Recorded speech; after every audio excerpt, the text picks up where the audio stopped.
You click on a head, he instantly kills someone. It's like, whoa! How many games before that did that, you know? Valve doesn't always have the best interest for the players. It's just low-hanging fruit. How much is it the game changing and how much is it me changing? What's more important in the things you choose to do with your idle time?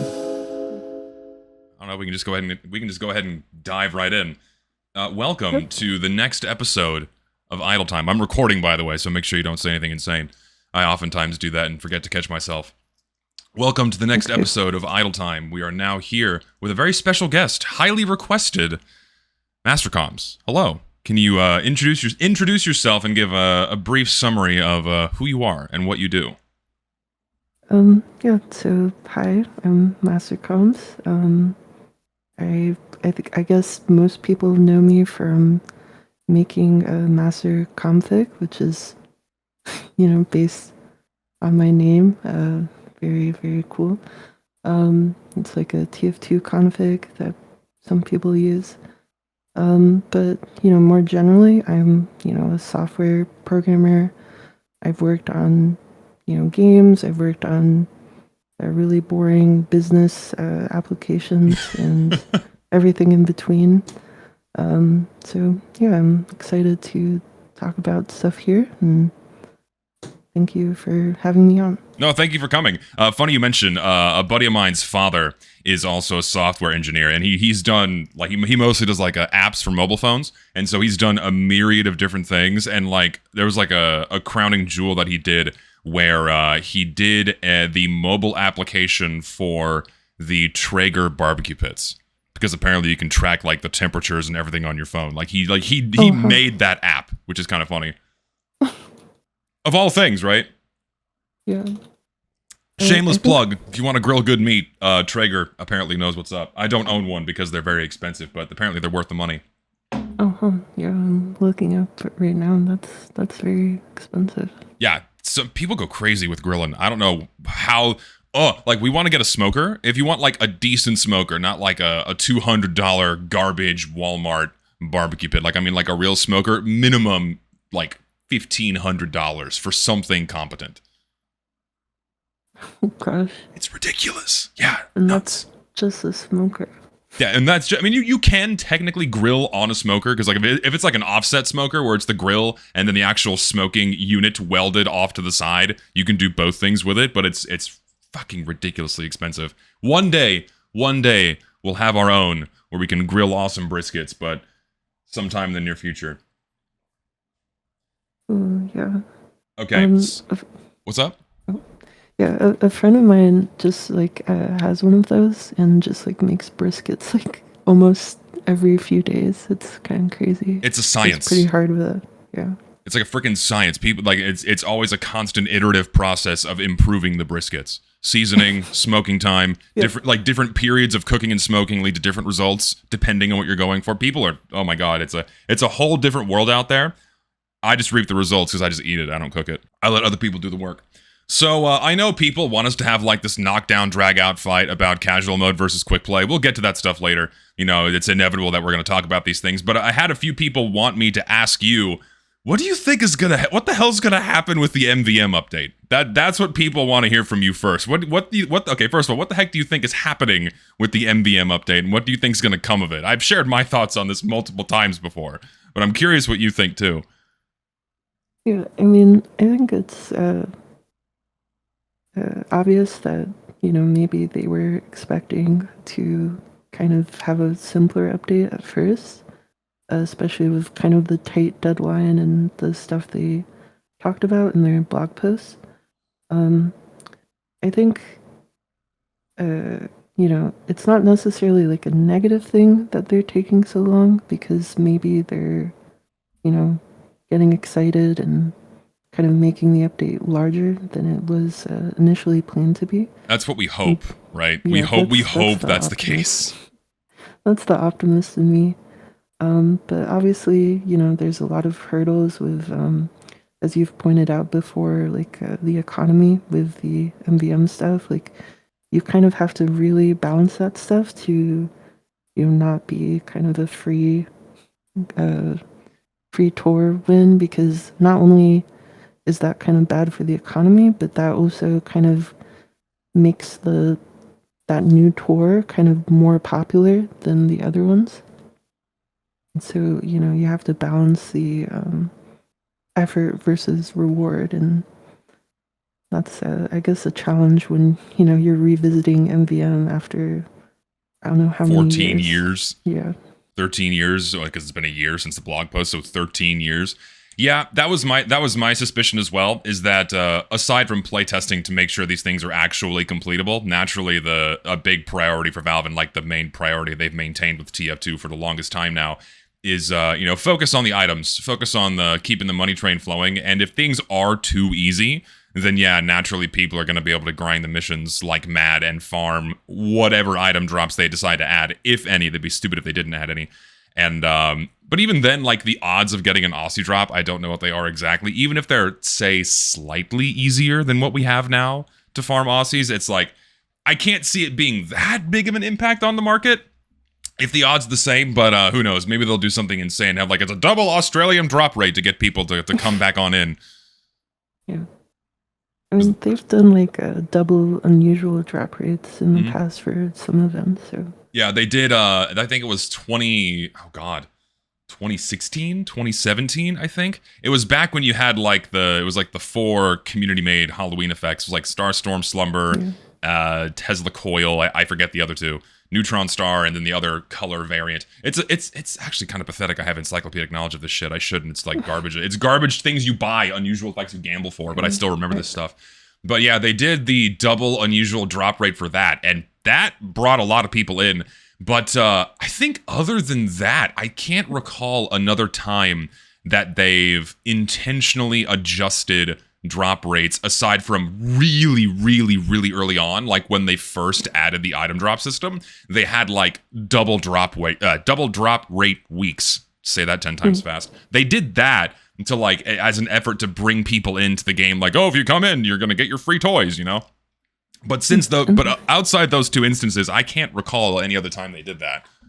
I mean, they also did the 100% drop rate for unusuals. Okay, of course. How could I forget? Yes.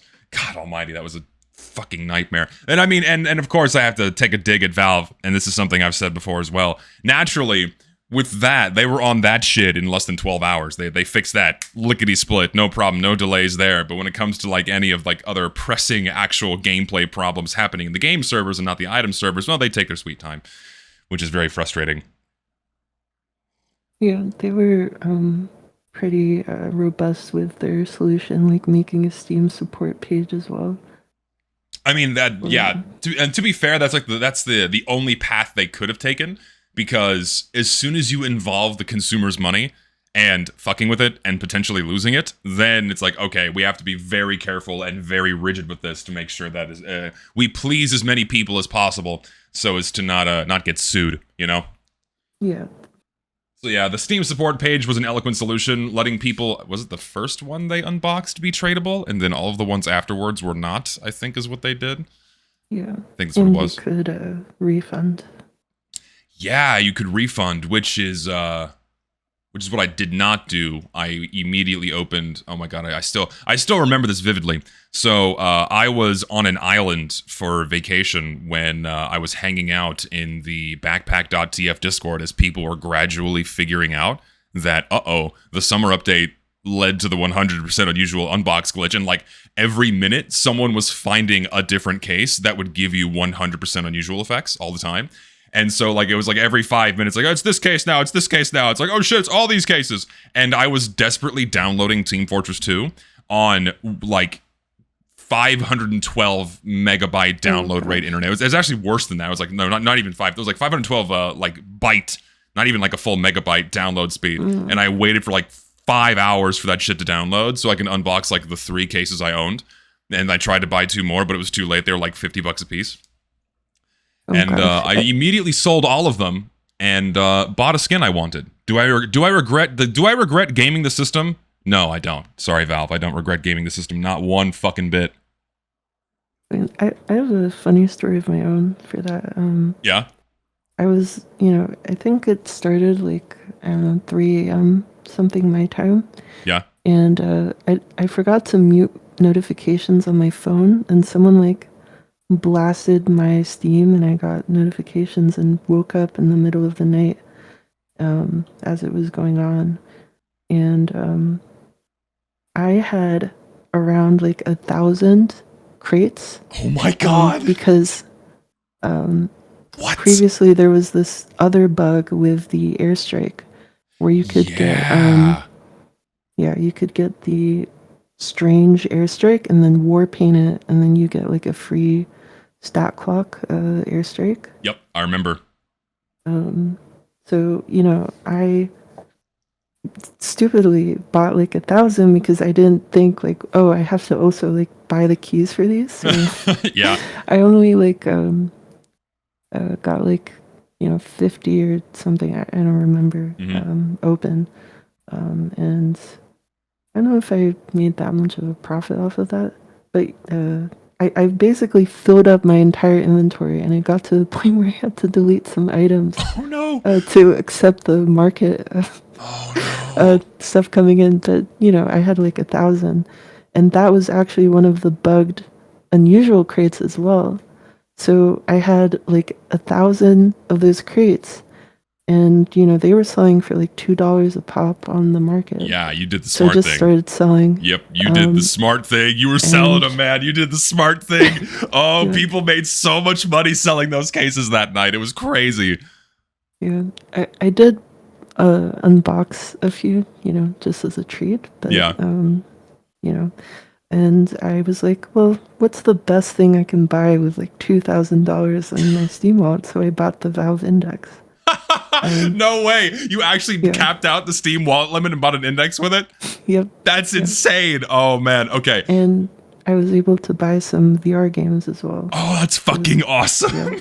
And there's nothing Valve can do about it. Because technically it's not their money, right? They just take their cut and they walk away, right? I wonder how much money Valve made that night inadvertently by people selling off those cases. Because I knew I was in contact with someone that dealt only in TF2 cases. He said that night he made like $100,000 from all the cases he was selling. And then other people, because like I don't know if you like remember all the shit that was happening on like the third-party marketplace sites too, because unusuals were crashing super hard, and so people were like quickly dumping their unusuals to buy orders. But then suddenly this went from like a 1 out of 3 unusual to a 1 out of 50, and so you had guys losing tons and tons of money. I think marketplace actually like shut their doors for a bit because I don't know if they ever did anything about that. I don't know if they ever compensated people that were affected by that, or if they just like heavily limited their seller program and they gradually reopened everything back up after a little while.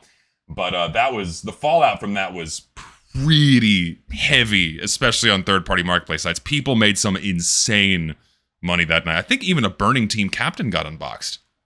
Oh gosh. Yeah, I think that's the only hat I know. Like Burning Team captain. I don't keep track of any other. That's the one. Yeah. That is the one. So like, okay, so now you piqued my curiosity here. So you're not big on TF2 items, hats, nothing like that. Like, so like if I asked you what your favorite hat in TF2 is, would you know what that is? Do you have one? No. Really? I have the lo-fi long wave. Okay. That's like the Kritzcast hat. Yep. But yeah, besides that, I mean, I get donations sometimes, but I don't really know if like any of them are good or not. Oh, you got to keep tabs on that stuff. I'm sure people have. I have to look at your inventory now. You probably have some insane stuff in there that people have given you that's like super valuable, because some people out there are incredibly generous. Yeah, and I don't know like where to go to sell them because I kind of don't trust like any of the stores at this point. Yeah, I mean, because one, you don't know how Valve's gonna fuck up and you could lose your money. Two, you don't know how these websites can be compromised, which has happened to I think both Marketplace and Manco.store at least one point in the past. I know Manco.store got compromised and someone walked away with a bunch of items or money, something to that effect. So yeah, I'm also not super comfortable with putting my items in the hands of a third-party site unless it's under a certain value threshold. When it comes to really expensive things I want to sell, I usually reach out directly and go, hey, I want to sell this to you for cash. I'm a YouTuber. If I fuck you over, guess what? You can ruin me, so I'm not going to fuck you over. And I usually just sell that stuff for like PayPal transfer or what have you, or bank transfer. So Oh, I see. Yeah, I got specifically like scammed by Manco.store. Like they took my items because I tried to list like a bunch of donated items, but there was like way too many to go through. yeah. So I just like kept them there without like listing the price because I was like, oh my god, I have to like figure out what price to sell all of these items at. Oh, I'll just come back to it later. And then when I go back there, it's like there's no items in there. And I contact their support and they're like, yeah, you just had these items in here for too long, so we just took them. Ah! Oh my And god. there's like no notification or anything, but it's like in their terms of service or something. Yeah, that's what happens when you use a website that is owned and operated by scammers. Yeah. That's just And true, by the way. I'm not even kidding. That's actually true. yeah. And then it's Yeah, like, pick your poison, I go just, there, go to Marketplace, and we know how all dark that side of the corner of the TF2 sphere is. oh yeah, gosh. Yeah, I checked on backpack.tf and it just like, oh yeah, my items are in the inventories of the admins now. Okay. Yeah, that honestly doesn't surprise me in the slightest, given the background and history of the people that run that place. It's that's fucked. Yep. That's why I don't want to. That's why I don't like using those sites. But okay, I think we should shift gears into fucking casual mode, quick play stuff because this is what a lot of people are here for, and this is why like the excitement around this was brooding for a while now. I think we like people like because the main thing was my initial reaction to that Reddit post you had made, which was going over the flaws of the quick play system, and that really got us off on the wrong foot because we have a lot more common ground than people were led on to believe. I think we can both happily agree that casual mode fucking sucks. It's bad. Yes. For sure. Yeah, it's fucking awful. And it's just that the nuances of how we solve casual mode's problems, we kind of got lost in the weeds. And it turns out it's actually like, it's kind of like the same endpoints for a lot of things. It's just how complex you want to get with the solutions and how heavy-handed you want to get with the solutions, right? So in your eyes, my curiosity is, what do you think is casual mode's biggest flaw right now? What is like the number one thing? If Valve was going to do anything with the casual mode system, what is the one thing you think they should address first? That's a hard one. Because there's a lot of flaws. Well, okay. So we, of course, we'll fuck it, all of it. Start with one, and we can go from there. Sure. I think the way the maps are like allocated according to who's queuing and stuff, I think is pretty bad. Mm-hmm. I think it like biases way too much to maps that everyone has in common, rather than trying to find like subsets that can still work. And that's why you get so much more upward, because who doesn't have upward selected? And then it's like, okay, we'll just make a new upward match because you've got this map selected. And then you have to like explicitly kind of deselect those popular maps instead of the system kind of deciding, oh, we can actually make a game with this less popular map. And I think like stemming off from that, I think the way stuff is handled with servers kind of continuing the match, and reloading the map and stuff. Yeah, that's a big It's one. kind of bad, because, I mean, you naturally kind of get players kind of bleeding off of those servers, and there's no way to kind of combine servers together. So like 8 people here and 8 people there on another server. Yep. Could create like a pretty healthy lobby for some dying map, but instead they kind of just like slowly bleed off because it's like, oh, there's only 8 people here still, so I'm gonna leave as well. And I think that's another big problem. So yeah, I think, and this is like, I think largely stuff that came after Meet Your Match's launch. I think those are like the biggest problems. Like the adjustments they made, they weren't like fully fleshed out, I feel, and they like made some stuff worse. Like obviously lots of stuff they were addressing, problems, but then they kind of broke a lot of stuff because I think, it's going to sound kind of stupid, but I think Meet Your Match was very well thought out for what they wanted to do.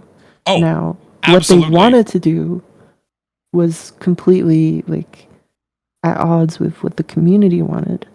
So then they had to like do a lot of emergency changes, and those weren't as well thought out, and they kind of, broke the system. Yep. That's exactly what I said. Is casual mode functioned exactly how they wanted it to. It was a perfectly functioning system in terms of what their end division was. But as you said, players fucking hated it. They preferred the way the old system worked, and they walked several things back, and then that's when things really, really got broken. At least internally. Yeah. But like tangibly for us, for the actual players, a few things got a little bit better because it wasn't like a rigid matchmaking system anymore. But they never like fully went back to the way the game actually operated. And so now that's why we have all these hangups with like servers dying out and slow population and still having conflicts with slot reservations, delaying people from entering the server for extended periods of time, which further feeds into game imbalances, people bleeding off from game imbalances, servers dying. It's just, it's a mess. Yeah. I mean, the thing that confuses me is that there's like a lot of easy kind of small changes that they could make to improve the experience. I mean, it took them, 10 years or something to reduce the map vote time from 30 to 15. True. I mean, it's kind of, I don't know. I really wish they iterated on it a little bit more. And we're not so scared about making changes, because I think that's like the biggest problem is like Valve doesn't want to rock the boat and they don't want to change anything. And, there's so many things, matchmaking included, where they kind of just left a lot of stuff unanswered and unsolved. And they kind of left the game in like a very bad state in a lot of ways, and they should have just continued to develop stuff, and now we're just kind of left with a half-finished idea of a lot of things. Yeah, because I think the big problem, and this is I think one of the biggest flaws with the quick play system, of which I think there being two, because quick play was not a perfect system, but in comparison to how casual mode functions now, I fully believe that system was way better in so many ways. But the two biggest problems it had was the nature of how players selected their individual maps, because you could only queue for an individual game mode one at a time. And there are some benefits to that, and I want to hear your thoughts on this as well. If you're only selecting via game mode, it will give you a broader exposure to a much wider variety of maps, which in turn will keep them more evenly populated compared to what we have now, where popularity of a map in turn, makes a lot of players funnel into a much smaller handful while a bunch of other maps go untouched. So, and a lot of other games do that. Like, for example, War Thunder, you can't pick your maps. There's a lot of other games where you don't pick your map. You're just placed into one at random to get a game populated. But, and then for those that wanted to pick their maps, of course, you have the server browser and the advanced search options to do that for you. But the convenience of picking your map is something that I think shouldn't be taken away if they were going to make some adjustments to casual mode to do whatever. So that's what casual mode did, was address the issue of like, okay, individual map selections, searching for multiple game modes at the same time, I think was a big bonus from that, because only being able to look for one type of game at a time kind of sucked. But then the second big problem was players leaving a server once the timer ran out. And while the timer was longer, 45 minutes, if you were placed into that server and there was only like even say 15 or 20 minutes, that probably wasn't a satisfying play session for a lot of people. And then, the server's resetting, then people leave. And then because, when the server's resetting, that's like the big flashing sign of, okay, it's time to leave now, regardless of what animations are shown to you. If it's a big metal door slamming in your face or having to wait for the server to reset at all, is it going to be a queue for people to leave? Not nearly as many people left the servers back then, because wait times were significantly shorter, because you didn't have the end round map vote, pre-round timers in the next round. But those were two problems that quick play had. But then the wait times in between were made worse and were never addressed other than cutting down the map vote in half. And then map selections are now there, but then have introduced the new problem of a lack of variety. So I'm curious what you think about how Quick Play handled player distribution. Yeah, I mean, I think it certainly worked very well at the time, but I think with how many maps are in the game, it definitely would have been strained. I mean, both systems are strained, but I feel like Quick Play, would probably suffer from some problems. And I think, furthermore, I think Casual does a good job of kind of splitting up people according to map in terms of like if someone's like an upward main or a two fort main, they kind of just can play those maps continuously, and they don't have to kind of infiltrate some other quick play server that's running that game mode and then do a map vote, and then that just kind of becomes like a upward server or something. Sure. Yeah. I think that would have been a bigger problem now because there's so many maps in the game. Mm-hmm. And there's so many, people coming to TF2 now to just play a classic map. So the people who, are in the minority who want to play in like a less popular map might face some difficulty kind of sustaining the map vote as people kind of come in through like the game mode queuing system. Yeah. But obviously, as you mentioned, when you are able to pick your maps specifically, you kind of don't have that forced variety. But I think there's like other ways to kind of force the variety. Like a simple one would be to, feature maps or do contracts for them. I mean, they have like an amazing contract system that's untouched. Really, really well done in terms of they can just make contracts for anything really easily and just keep churning those out, but they only use them for, Halloween maps for some reason. Whereas, they could just provide some incentive, some goodie bags or something to players. Like, Yeah. it doesn't even have to be much. Like, it doesn't have to be a whole Jungle Inferno thing. It can just be kind of like an extra item drop or something would really be enough for people to get them to have an excuse to play TF2 on a different map. Yeah, Because, and sorry, go ahead. Sorry. Well, I was just gonna say, like, even just featuring the maps on the, summer events. Obviously, there's also the element of them being new, but just them being like in the featured section still is enough to pull players in. So I think it doesn't take much to kind of force that variety in different ways. Yeah, it's just that both of those options feel like band-aid solutions, because I think the major underlying problem is that we just have too many maps in the game, and expecting for a player base this size to be able to consistently populate 120 maps per every like region or locale around the world is just, it's not possible. We would need a player count 10 times, 100 times the size of what we have now to like have an active server running at least one map in every region. I think I did the map. It has to be like ridiculous. It has to be way bigger than what we have now to like keep things consistent. But yeah. And then you have the additional problem of quality control, where many of the existing maps are just not good, so players aren't going to play on them regardless.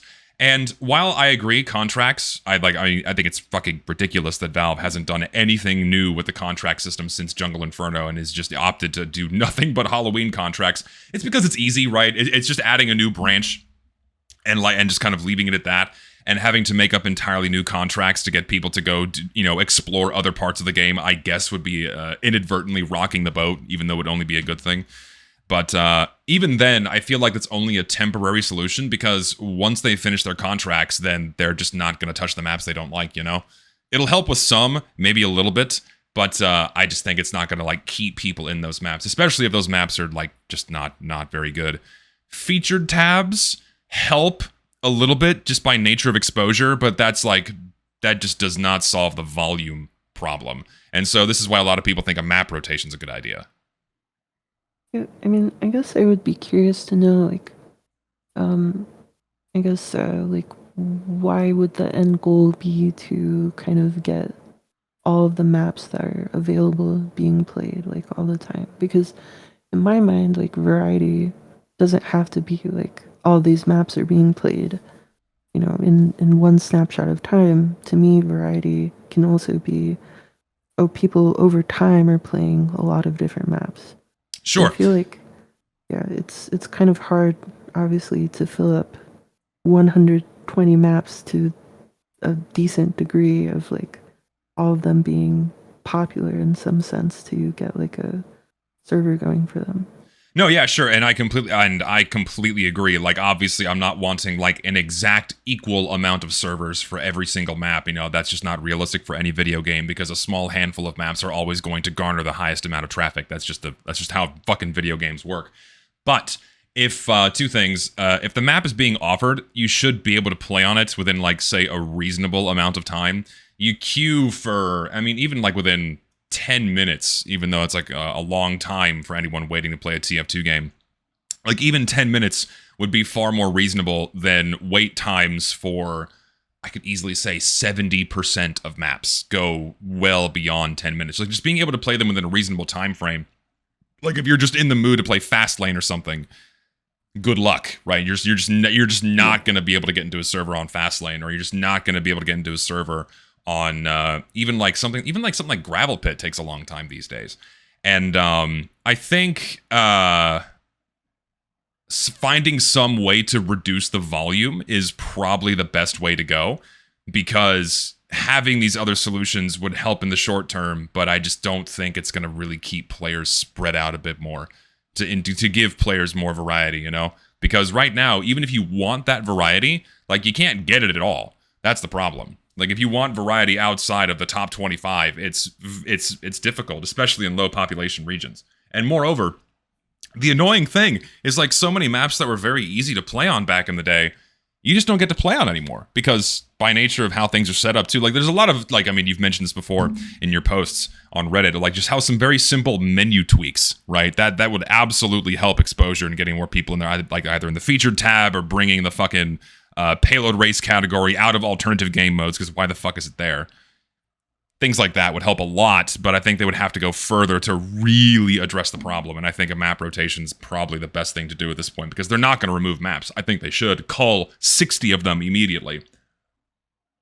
Yeah, I mean, I think I think one thing that really hurts map variety is people just want to start playing immediately, Yeah. and you know, they'll just play the most popular maps, but then they kind of forget, like, oh, you know, let me just uncheck every single map in my casual menu and then select, you know, some map that I want to play maybe in 10 minutes or so.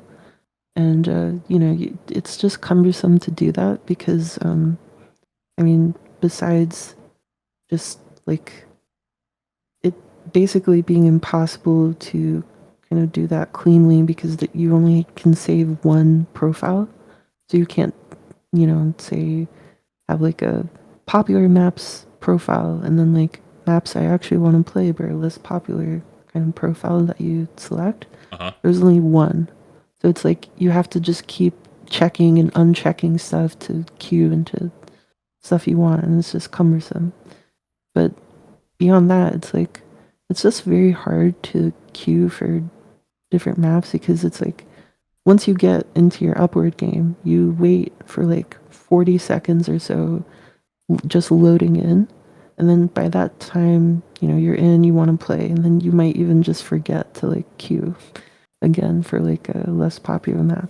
Yeah. So I think like there needs to be a solution to like help people realize like, oh, let me just queue for the maps I want, but then also like an option to get in a game as soon as possible. And I mean, Overwatch has done this for like since its launch, I'm pretty sure, where you know you can queue for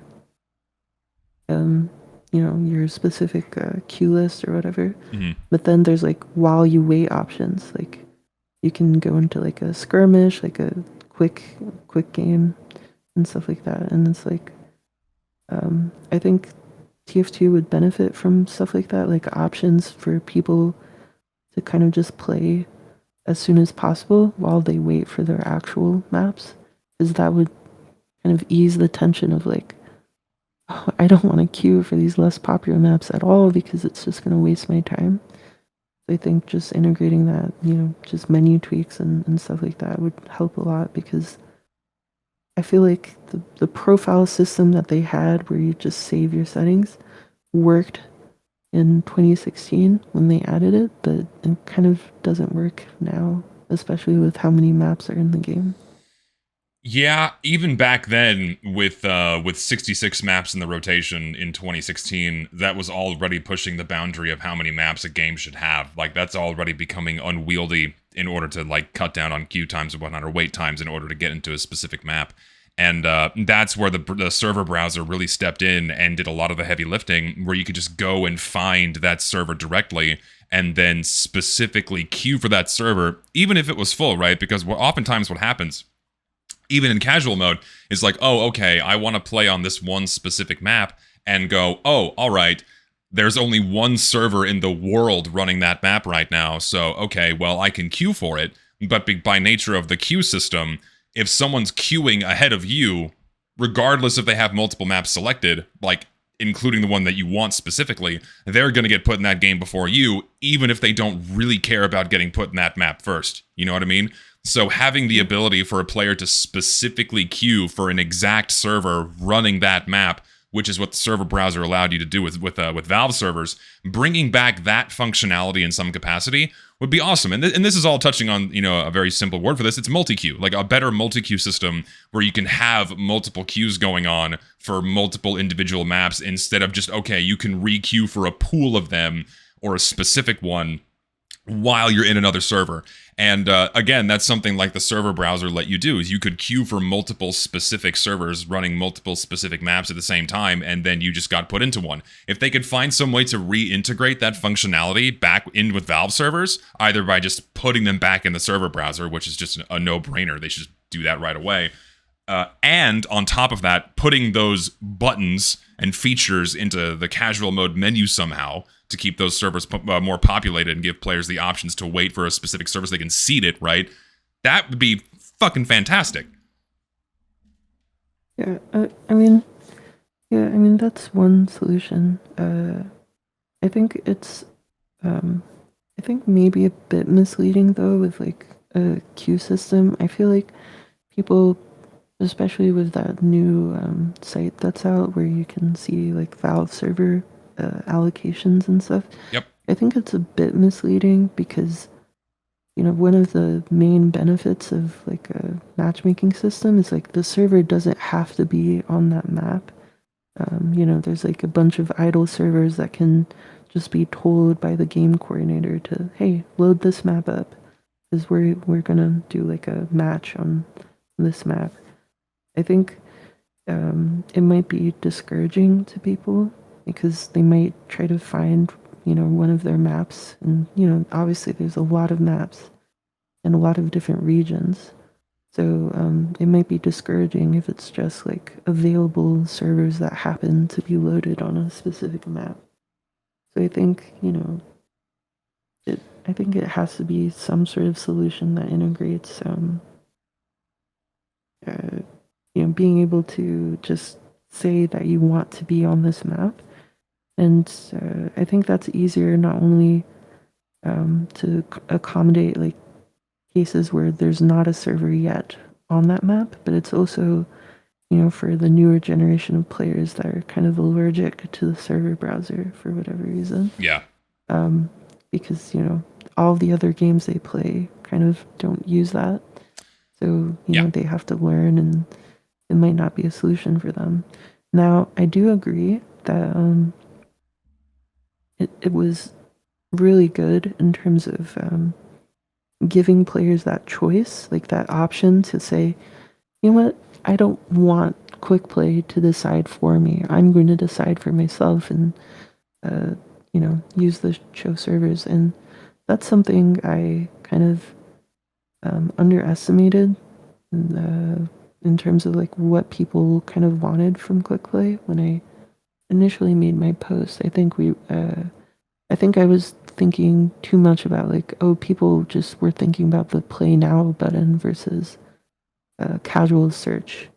But I think now I realize, well, people kind of just want to say no to the algorithm and just choose for themselves. Yeah. And I think like, a lot of social media and stuff, like, just exhausting, it just decides stuff for you. And I mean, I think Twitter is like a cool example of like, you can click the following tab and just click latest, and it's like no algorithm. Oh, yes, that's one thing. That's like one massive change I love is that I no longer have to see what bullshit is being fed to me to like rage bait me to keep scrolling and like getting angry and punching holes in my drywall. Now I only see the Clarkson's farm posts and this cute kitty cat I'm looking at right now. Because I want to see that. That's exactly what that's what I want my feed to show me. And having that agency back in TF2 like we once had would be fucking phenomenal. And also I want to touch on something before we get too far away from a point you just brought up. That is, and I concede this is true, that is like one benefit of having a quote-unquote matchmaking system. Ixnay the skill part, because that's another can of worms.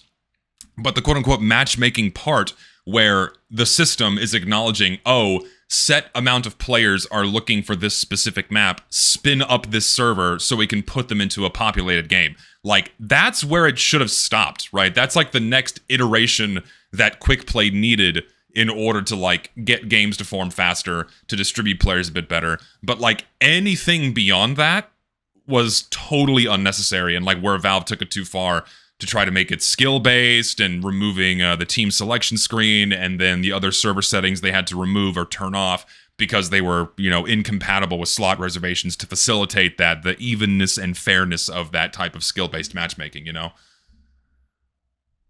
Yeah, I definitely think there's like a lot of more obvious benefits to just, the matchmaking without the skill-based. But I'm actually of the opinion that skill-based has some place in terms of giving a lot of different systems in TF2 more information about like long-term skill.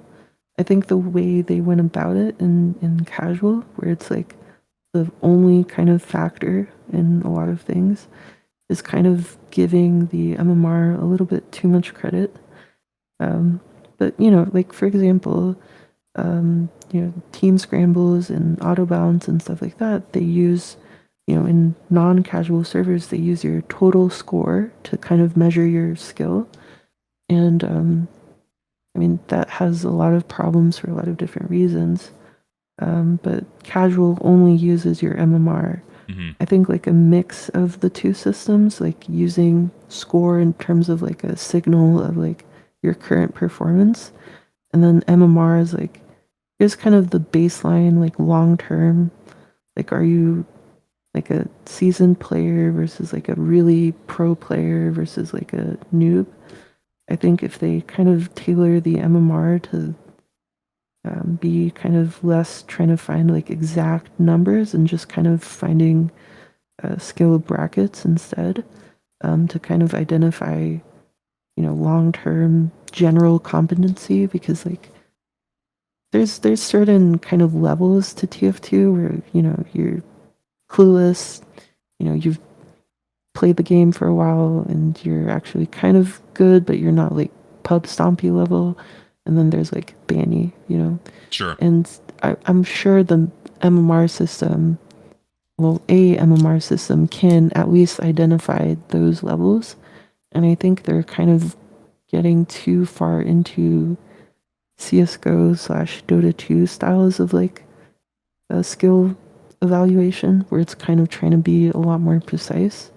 And I think if there was like an MMR system to kind of just evaluate those basic levels of skill, then those systems like scrambling, auto balance, and just team makeup might work out a lot better. Sure. Yeah. And this is where I have to push back a little bit on the nature of implementing some kind of skill measure in a game like Team Fortress 2. Just by the nature of the game's complexity, even discerning what someone's basic level would be is incredibly difficult to do. And once you start over-tuning a system, that's when its efficacy really starts to go down into the floor. I mean, if you're just trying to get even, say, a very basic measure of, let's just say, long-term skill, how long does someone need to be playing in order for that MMR to have a high amount of weight on where this player should go? Is it 10 games? Is it 100 games? And then, okay, what were they doing in those 10 games or 100 games? Were they playing Scout? Were they playing their best class? Did they want to play their worst class? And then it's extremely unignorable where you have the other 11 people on their team that are also impacting their efficacy and how well they're doing. And the complexity of Team Fortress 2 is so immense, especially in that players are allowed to do whatever they want and change what they're doing on the fly, either by changing a loadout or a class, or if and heaven forbid you get auto balanced onto another team and then get slapped halfway through a game with like a worse team, that somehow is going to impact the outcome of that MMR and where it's going to put you in future games. That's why I think MMR in any kind of team-based game is dog shit and just doesn't work outside of the most extremes.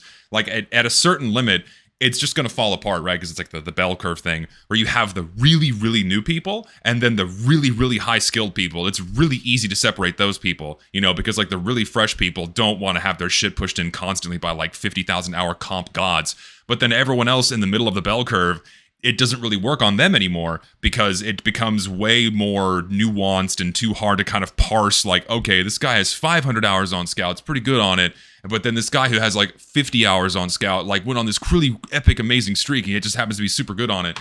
And then placing those players and discerning their long-term skill, I just think it's not possible to have an effective skill-based matchmaker for a game like this. However, I will say that the way that scrambles work, where it would just look at your aggregate score, is not good because that doesn't take into account things that are time-based, right? Okay, this person may have been in the server for 40 minutes and has 50 points, but okay, well, like at face value, oh yeah, this guy's doing pretty good. But then, okay, someone could have been in the server for 2 minutes and already have 10, right? And so that person's obviously already way better. So there's definitely a better way to account for player, quote-unquote, efficacy in that current moment. And this is why I'm still a big advocate for Team Scramble, because it takes into account everyone's kind of current desired level of engagement and everyone's current, temporal skill level because of what they're doing in that moment. Like, okay, you have like the Scout main, like, okay, I don't want to play Scout right now, I just want to fuck around as medic, and so that skill's not going to be appropriately translated onto the medic that he's playing on in that moment. But if you have a system that is, say, time-based, like, okay, looking into how many points they've scored over the last several minutes of the game, and it can be like a moving window, right? And then using that to move players around to get a better team composition, that makes a lot more sense.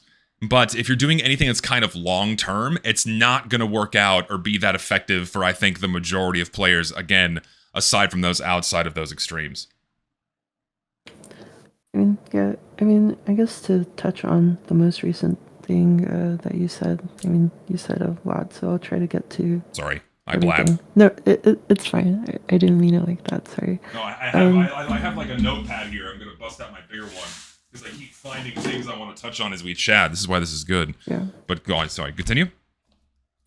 Yeah. So I think the other problem with Scramble, like score per second or minute, is definitely helps.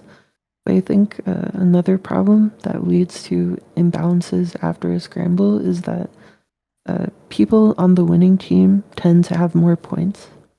And what I think ends up happening, high skilled players on the losing team, even though they're up there in the leaderboard, they sometimes will have just as many points as like a mid-tier player on the winning team, just by nature of like the momentum, and especially on like payload, when you're actively pushing, you get a lot of points. And if you have that momentum, then even if you're kind of low skill, you can get a lot of points. So then what ends up happening is that kind of the top players on the winning team, stay on one team, and then the mid-tier players get swapped to like the other team. But then the top players on the losing team get swapped over to join, the top players on the winning team because of how the score distribution works out. I see what you're And saying. then you kind of just get a stacked team. So I think having some sort of, not very fine level MMR, because obviously you were talking about problems with it, especially in that middle of the bell curve and stuff. Yeah. But that's why I kind of say like just having skill tiers that are kind of wide to kind of capture those general skill levels might help. Yeah, if it's, I agree, long-term. if it's kept super general and there's not too much weighting on it, I think it could help. But I don't know. That's also a problem, is that there's never going to be a 100% perfect solution. Like no video game has figured out like a 100% flawless skill-based matchmaking system.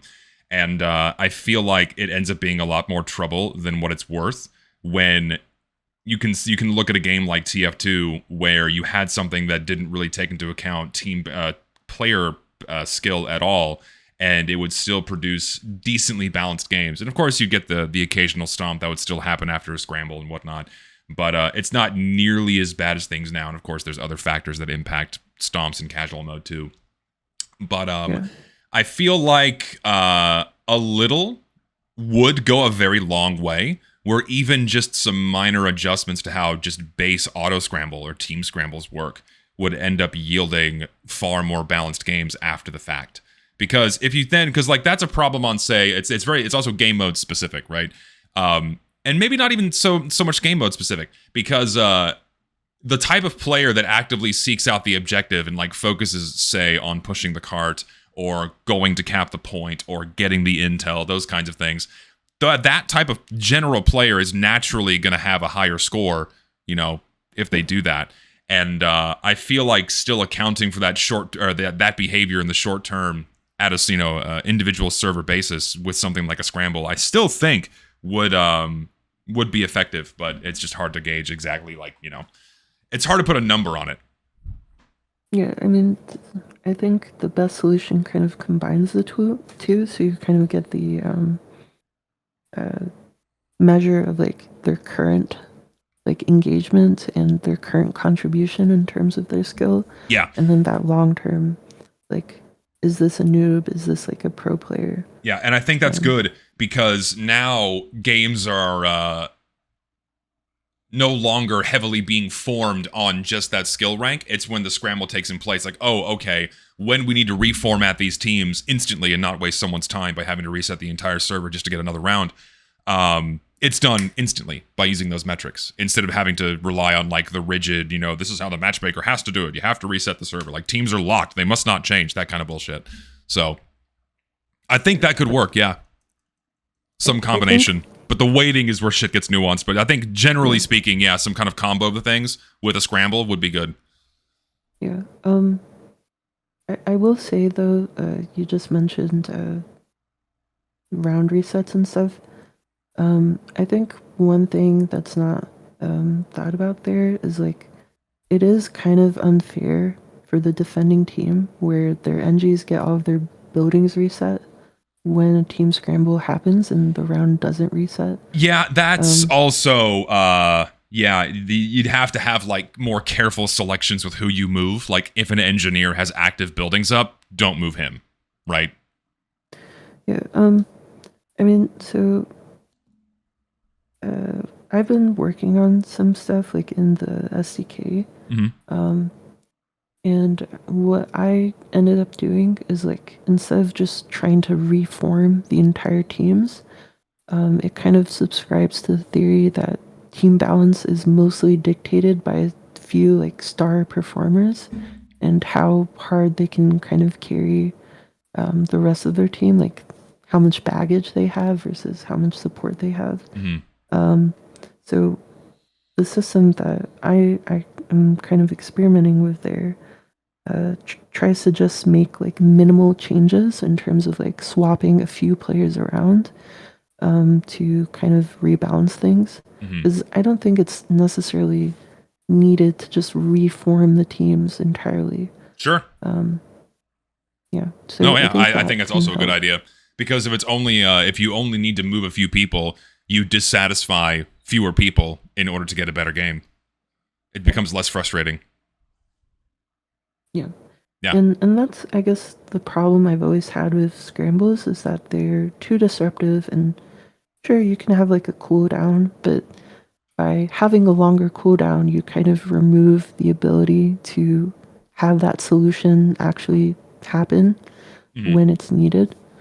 So it's kind of like a zero-sum game in that sense. Like if we're trying to prevent disruption by adding that cooldown, then it's like then it's not going to be available when you need it. And I think That's true. improving the solution is Yeah, that's true. On one hand, yes, improving the solution, absolutely necessary. Improving how Scramble works, necessary. But also, if you're allowing players to vote for it, it's like, okay, got to make sure you can't like let players abuse that by constantly having them vote for it in a shorter time interval. Because even if fewer people get moved around as a result of a scramble, if they abuse the voting system and have it go off every 5 minutes, it's going to piss people off. So it still needs some kind of cooldown, but like 20 minutes is probably too long. If we're talking about an improved system here, it could probably be cut in half, like down to 10, right? Because like or even and it would also would definitely need to be game mode dependent. Like 10 minutes, say on longer format game modes like attack, defend, and payload. But if we're talking about say King of the Hill or 5 control point, you probably cut that down a bit more to like say 5 or 6 minutes, right? Yeah. I mean, I'm personally, I haven't given much thought on this, but my initial instinct has always been, I don't really think a vote is really necessary. Like, I think the game should be able to determine like a skill imbalance like more objectively. But I do understand, I guess like the temptation or why people want a vote as well. But I just haven't given much thought about like the impact there. But Yeah, I I think still, and I'm in the camp of having more agency is a good thing, and having a vote in there is a good thing. But also, like, what thresholds would the game need to meet in order for it to trigger a scramble? Because like a team could be losing, right, and losing not horribly, but losing enough to where like the momentum of the game isn't like at a lightning pace, but they're not doing so hot. But that still would show like, okay, they can still have like a comeback or still recover, but the game might look at that and go, oh, we have a balance problem, time to step in and scramble, that kind of thing. So I feel like an automated system would have to be triggered only in very extreme cases, like where it's a complete fucking blowout, like have it step in and go, okay, no, we have to fix this. But anything outside of that, generally, at least this is just my anecdotal experience in community servers and back when quick play was around. Even when like a team was losing super hard and not like a total blowout, very rarely would someone like bitch for a scramble or like or call a vote scramble, right? And I think it would be okay enough if the auto trigger would come in only in those super extreme cases, and then leaving the vote in if the auto trigger doesn't, because also you have the opposite case, right? Where like, okay, there is a stomp and okay, that wasn't fun, but then the auto trigger is like, oh, well, that looked balanced to me, and then it doesn't do anything, right? But then like let the server decide, okay, that wasn't fun for any of us, even though the game thought it was fine. Let's vote for a scramble. Yeah, I mean, that's definitely true. I guess my problem was more thinking about like the auto scramble system that's in place. As you mentioned, like sometimes you just lose, but it's not actually like a scramble needing A scramble moment, loss. yeah. Yeah, and it's like, I was trying to like play test like the scramble system because, experimenting with stuff with some people and seeing what works from the old stuff. And yeah, we came to the kind of conclusion that kind of really weird that, okay, well, if you win 2 rounds in a row, you just get scranned. It just feels kind of awkward. I think it's awkward when you're moving the entirety of both teams. But if you're only moving a few players, I think you can get away with having that higher frequency. Yeah, I can definitely see that. But then you have the added problem on top of that of how short were both of those rounds. Because if we're talking 2 rounds on Upward, that's a lot of playtime. And team compositions could have changed a lot by, say, if we re-enable team switching, players could have moved around. Players undoubtedly left the server and got replaced by someone else. So would a scramble be appropriate in that situation? It depends, right? Yeah. But then if you have much shorter rounds, like say just two, even like 2 full rounds on King of the Hill, map timer run down completely, that's 12 minutes, right? But that's still 2 whole rounds packed into that time frame instead of one long one on a longer payload map. So there's more nuance to it, and there'd be like a lot of fine tuning you'd have to do for like specific game mode types to cut down on the awkwardness and disruptiveness, you know? Yeah. I mean, the thing that I'm experimenting with right now is like just measuring score disparity and basing it off of that, and that seems to have been pretty good. So yeah. It first measures like team score disparity, like seeing if this team is like ahead in rounds and other objective kind of factors. And then it measures like, okay, what's the score disparity between the 2 teams? Like, is the total score of one team's players like, 120% ahead of the other, like 1.2 times ahead of like the other team or something, around there. And then if so, then it'll adjust the, some of the players' placement on the teams to kind of even it out. And it becomes more aggressive as there's an increased score disparity and team win disparity. So, it'll bring more players the less balanced the teams appear to be. Yeah. And, in playtest, that's worked pretty well, and it hasn't required, game mode specific stuff. I mean, that's good to hear. Need more testing on it with more players because, the biggest, play sessions we've been able to do are like maybe like 7v7, 8v8. So getting like a full. Yeah, because this is part of your larger mod project, right? Yeah. Yeah. My curiosity is if there's some way you can pull that out and make that like its own standalone plugin. Because if you need more data on just like the scramble algorithm or whatever you want to call it, if you could pull that out and make that a plugin just for like vanilla community servers, I would plug that shit in on my servers because a better scramble algorithm would be something everyone would want, right? And if you just need more data with more players, I think that's a good way to go. Like, hey, I have this plugin. If you want to run it on your vanilla TF2 server so I can just get more data, right, and see and experiment with it and see how you guys think of it, I think that'd be a good direction to go just to increase your data set.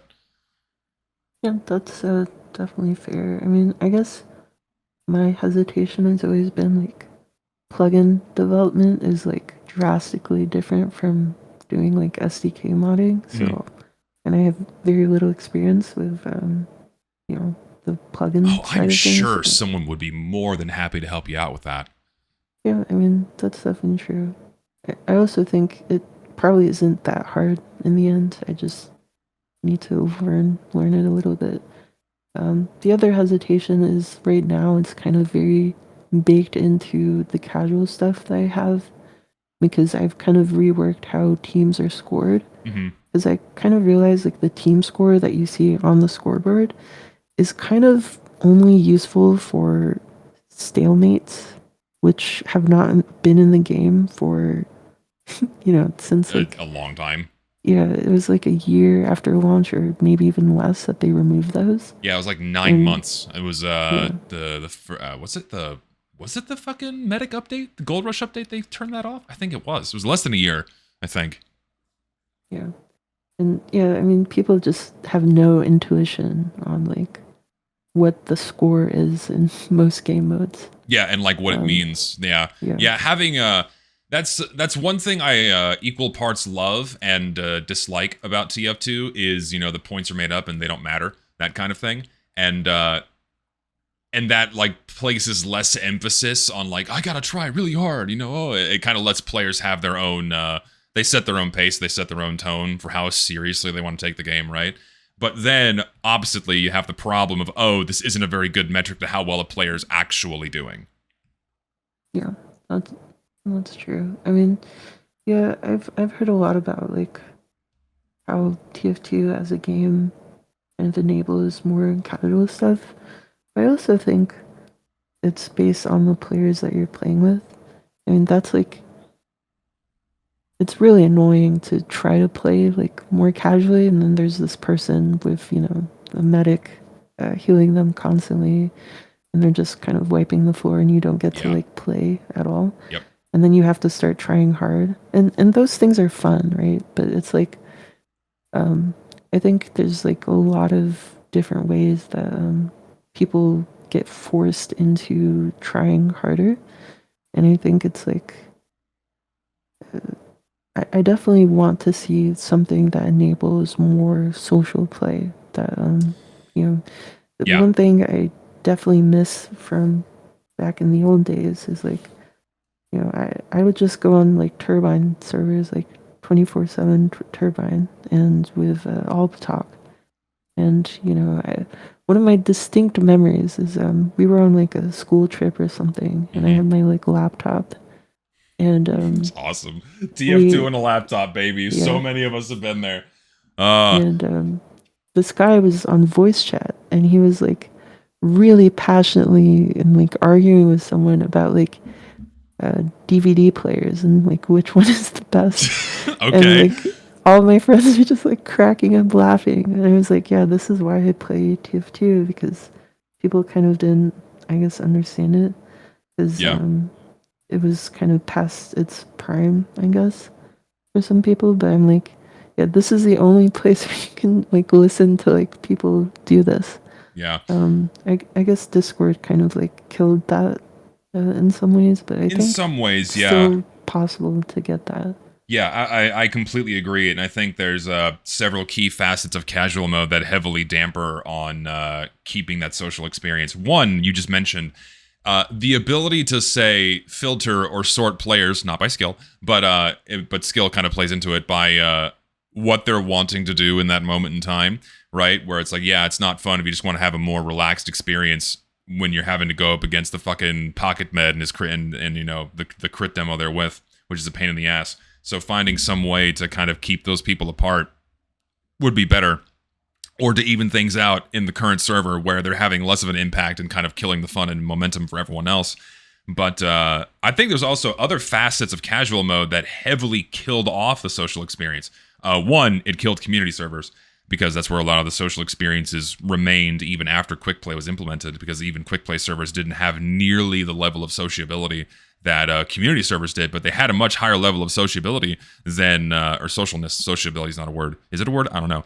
But higher than casual mode servers. And I think the big problem as to why casual servers are not nearly as lively social spaces is how disruptive the play is. Just how short your time typically is in these servers doesn't give people enough time to like open up and start talking and communicating, because like, oh, like if I'm going to be in a room with these people for the next like 45 minutes, you're probably going to say something. But if the game's going to end in 5 minutes, like, well, I'm never going to see these people again. Bye. Right. So I think when people aren't being disrupted and their minds are allowed to wander outside of the game mode itself, which I think having longer round timers and is a thing that kind of enables players to do that.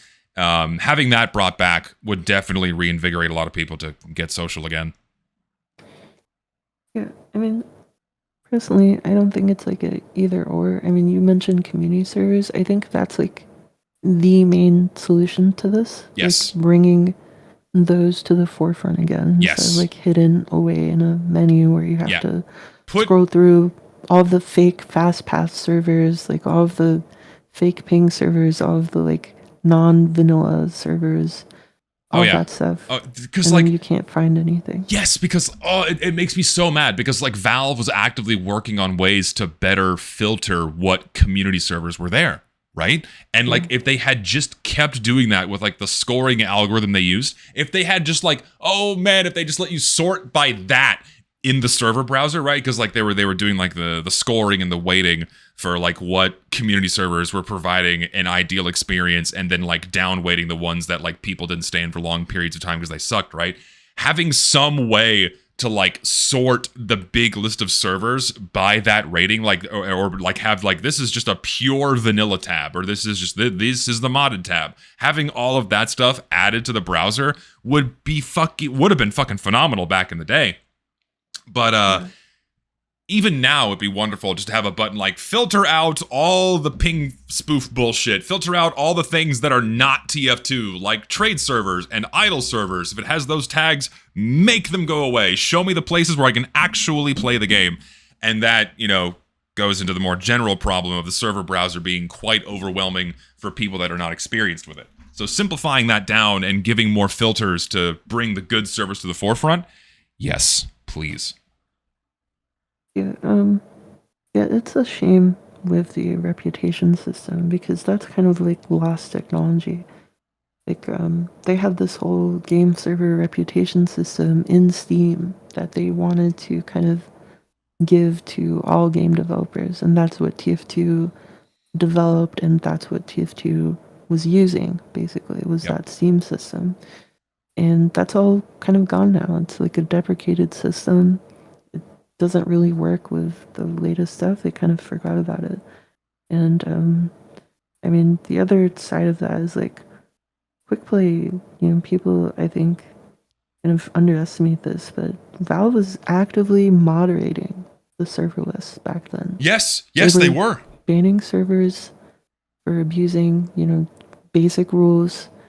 And then, even on the server browser itself, but then also within quick play for not following quick play rules. Yep. So that was like a huge thing. And I guess that is more like quote unquote treadmill work for them. So like, I don't think that could ever come back, but that's like, I think a very important part of that system.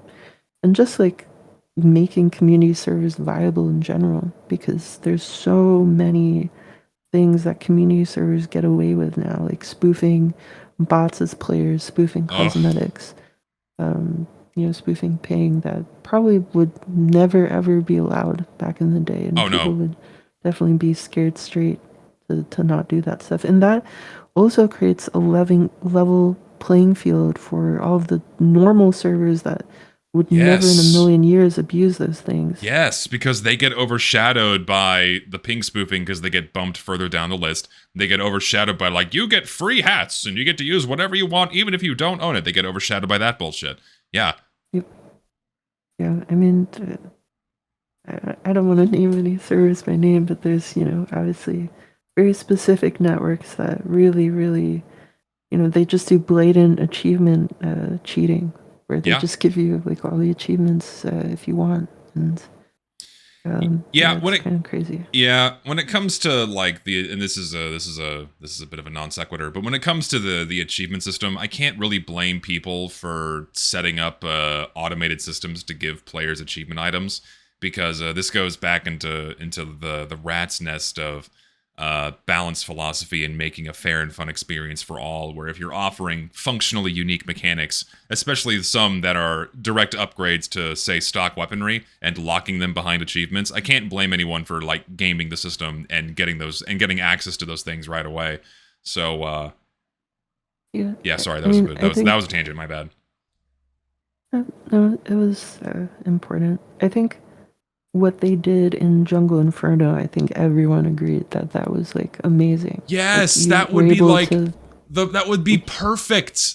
Oh my god, just instead of locking shit behind achievements, make it a unique contract where, okay, we'll give you the item, it's not tradable, not craftable, but you own it, and it's up to you as to whether or not you want to do the contract, so you can learn how to use it. But if you don't want to, if you just have like a brand new account as a seasoned player, here's your shit. And that's it. That's all it needed. That would be like the perfect graduation away from achievement items. Yeah. I mean, and yeah, I mean, when we talk about like Valve not really doing anything with the game, that's the sort of stuff that people would probably love to talk about. Yeah. But obviously, there's like the more pressing issue of like also them neglecting just the basic functionality of the game. So Yeah, yeah, it really ticks me off because like internally at Valve, we don't know what's going on. And there's so many small things they could do, and of course the bigger things they could tackle just to make massive improvements to this game. And just the general unwillingness to do any of this stuff is so frustrating. It's like because for us, right? It should be a no-brainer because this game is still making the money. Oh, you want more players and more money? Just do these relatively simple things or put like a little bit more care and it would bring so much benefit. Like this fucking 19-year-old game will live to see 30 if they did those things. yeah. Um, I mean, it's kind of interesting because I mean they have some very long running franchises already, like with Dota and CS, Yeah. and it's like TF, I guess, came at a weird time. Like it came in between those. So it kind of is kind of the odd one out because they kind of experimented with live services with TF2 and made a lot of mistakes and used that to improve their other live services, but they kind of didn't bring TF2 into the fold, I guess. Yeah, they just left it behind. It's like, but even, because like in a way, they did with what they tried to with Meet Your Match, like bring it into the modern age with matchmaking and whatnot. But like the end result was ass, and no one liked it, and that was like their giving up point. Yeah, I mean, I think it's interesting because you think about like Dota 1 was a Warcraft mod, and you just had like a serverless, and then they like added matchmaking into Dota, but the matchmaking in Dota is very tailor made to Dota, and same thing with CS. Like they have entirely different, especially in CS2, entirely different like skill rating systems. Like you have that premier system Yeah. where you're like ranked based on map and stuff in CS2, and that's like completely different from Dota. And it's like I feel like they didn't really do the same thing in TF because like some very basic things that they could do to improve like that matchmaking stuff. Like one thing is like weighting by time played on a specific team or a specific class because that would fix some of the problems in terms of like being able to switch at will, like being able to wait by that. But they didn't really bother. They just kind of slapped like the most bare bones system and just called it a day without really taking into account stuff like that. Yeah, it really felt like they were just ticking off boxes to say, here, it's done, and then they just left it. Yeah. And I mean, I think it's interesting because TF2's matchmaking system was in the works for quite a long time. Like 3 years? I think, well, actually longer than that. Like comp players went to Valve like I think 2010, 2011. Oh, And they were being that early? Hold on, let me check my Yeah. bookmarks. I think the earliest instance was 2013? Hold on. Yeah. Yeah, 2013 was like the first time they visited, and they started talking about it more widely in 2014. If there was an earlier instance of them, I mean, they worked with competitive players much earlier than that, right? Because they developed the beta testing servers for weapon unlocks, right? So if they were doing some internal shit with the matchmaking system as early as 2010, 2009, that wouldn't surprise me because they were working with competitive players as early as 2009 or 2008 even, I think. I don't recall when the beta testing servers first opened up because those were first opened to play with high-level competitive people, if memory serves. So, yeah, it probably was that early.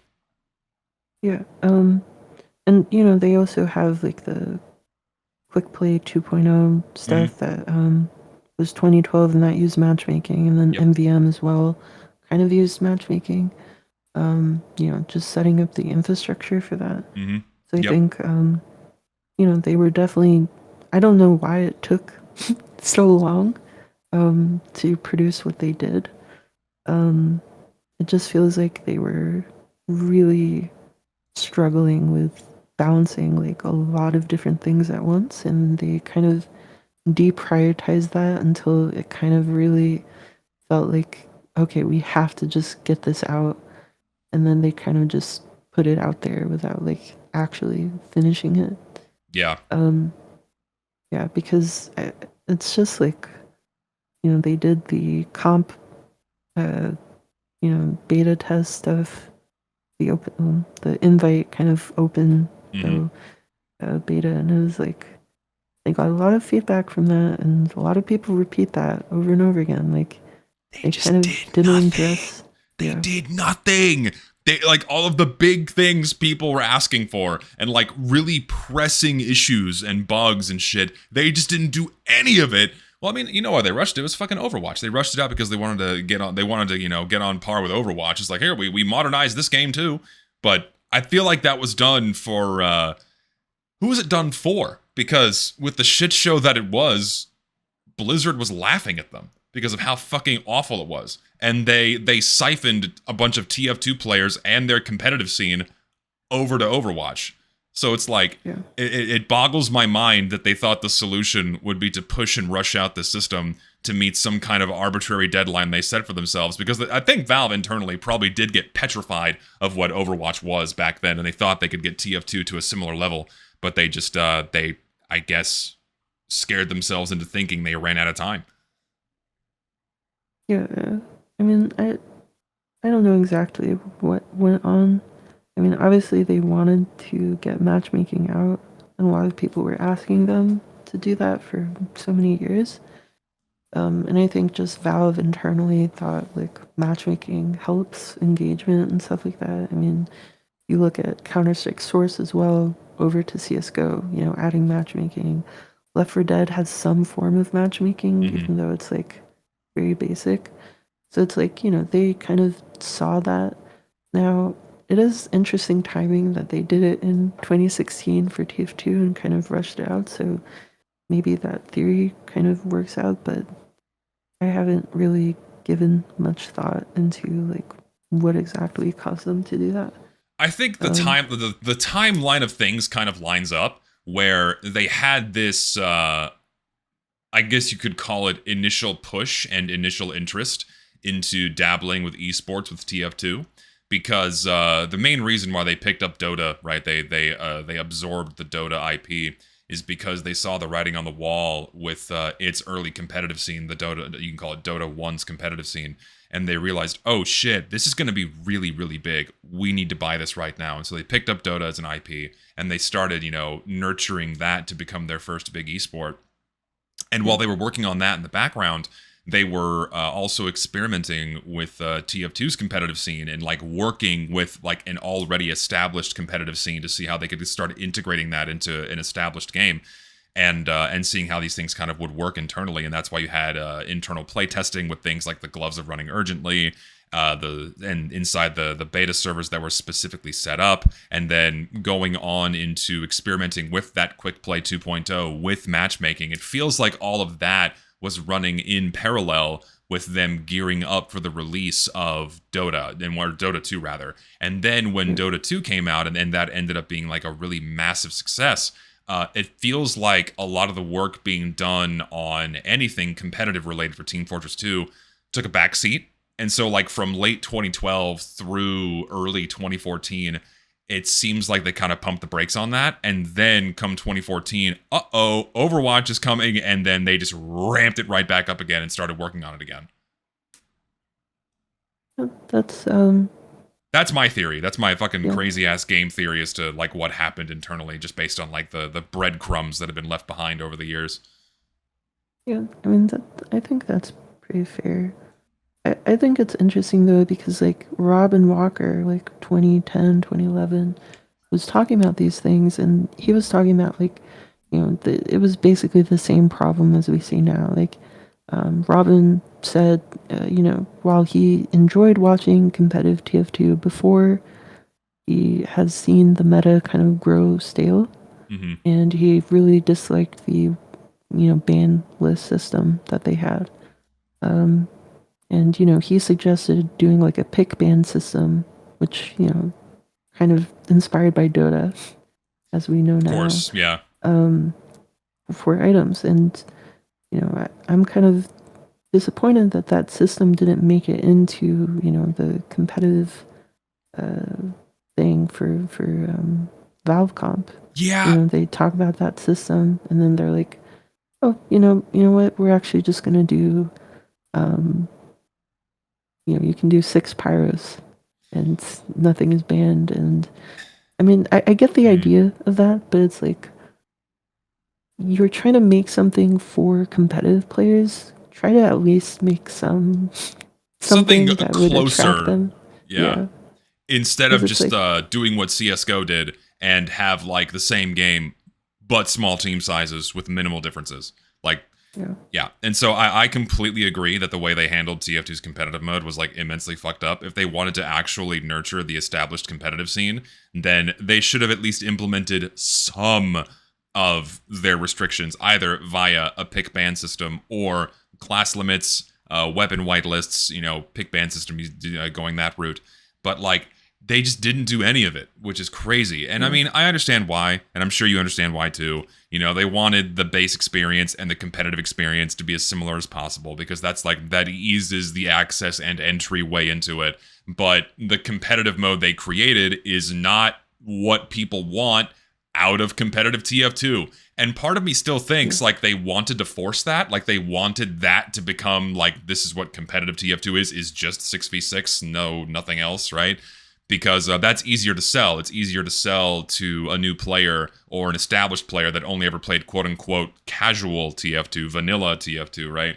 And it's like, oh, okay, look, it's not that hard to get into because, if you want to play Pyro, you can play Pyro. You want to play the third Pyro? Oh my god, it's just like the same as the vanilla game. Oh, well, that competitive scene, pesky competitive scene banning the Cow Mangler. You can use the Cow Mangler here. It feels like they were really lowering the barrier for entry, and I think they understood that if they kept that barrier for entry too high, the thought process, not that this was a good idea, obviously it wasn't. The thought process was like, if we set those barriers too high, no one's going to play this shit. And, well, they fucked up because it really seemed like they did not understand their own players. I mean, that's very clear. They didn't understand what their own players and what they wanted. Or maybe even they did. Like, let's give them the benefit of the doubt and say that they even understood. They knew exactly. They did, right? Because they talked to them. Like, on multiple occasions, they spoke to them directly. They knew how these formats behaved. They knew exactly what they wanted. But they chose to ignore it anyway. So it's like, it then brings back to the question of like, what was their end goal? Surely they must have seen this was going to happen, right? And then it goes back to like, they rushed it because they felt like they had to. I don't know. Yeah, I mean, I definitely think it's fair to have some pushback versus comp players. Like, I think game designers should be a little bit antagonistic to their players because that's the whole point of a game, is like to provide challenge and adversity in some sense. Yeah. To the players. So you can't just give everything they want because they're going to ask for things that probably not, conducive to like a good design overall. Oh, for sure. Yeah. But, I think they kind of underestimated how important it is to have like a stable skill like ladder, because if your pro players, like your high skill players, aren't playing like regularly, then there's no base to like actually matchmake into and actually have the MMR make sense. Because like right now, since there's no like skilled, like the highest of the high skill levels playing, pretty much anyone can get Death Merchant, like the highest rank, because they can just play against pretty much random players. Yeah, fresh installs and just go all the way through. Yeah. Yeah. So it's kind of, I don't know why they did that, but maybe they just kind of, I don't know, underestimated how, low interest comp would be to the general public, which maybe they were misled by the hype and stuff. But I think they were also I do believe they were very much misled on the general interest in competitive for Team Fortress 2. Even though, the biggest streams at the time for like on Twitch and whatnot for TF2 were primarily competitive players or competitive tournaments, by and large, the majority of the player base had either never heard of competitive, or they just weren't that interested. It's like we'll never know which one it is, because I think a lot of people knew of competitive, they just didn't like it, or they liked watching it but didn't like playing it. But then you also had like a large volume of people that didn't know competitive TF2 existed, and that's like something Valve could have done too, is just give it more exposure, and they just didn't do that. You know, throw some money their way, and that would have helped to nurture the scene a lot more, and that alone would have been a lot healthier than Meet Your Match. But yeah, I think they definitely massively overestimated the general interest, and they just it wasn't there. And the only reason why the competitive mode got any play at all was the novelty, like the novelty of the beta tests, and then the novelty of its release. It's like, oh, this is like the new thing. Let's go play the new thing. Oh, it's dog shit. I'm gonna go back to the vanilla game. Oh, the game's dog shit now. I'm gonna go play Overwatch. So, oh, that was a horrible year. Yeah, I mean, I think, maybe like the beta being so popular kind of made them feel, oh, this is good. Yeah. It's like people just wanted to try it out because it was new. And yeah, I mean, I remember a lot of my friends playing in the beta, but then Me too. I have my pass. They didn't after launch, because it was like, yeah, we were testing something, but now it's like released, and we expected kind of a bit more from the full release.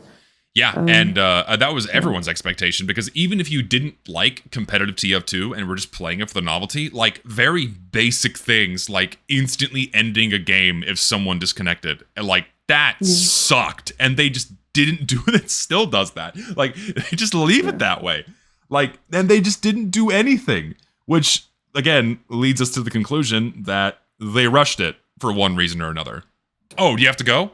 Yeah. Oh, okay. Well, that's totally fine. This is like an hour and a half, which is fantastic.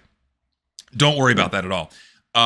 Hey, since you have to go, thank you for joining. This has been a very fun conversation. Please come back again so we can talk more, because there's loads more to talk about. Yeah, I had a lot of fun. Yeah, I definitely want to be on, because I think a lot of people weren't expecting this kind of conversation, but I think it's definitely a lot more interesting and productive. Love to productive. Good stuff. Yeah. And listen, I admit I get uppity and kind of get all twisted up in knots whenever I stream, you know.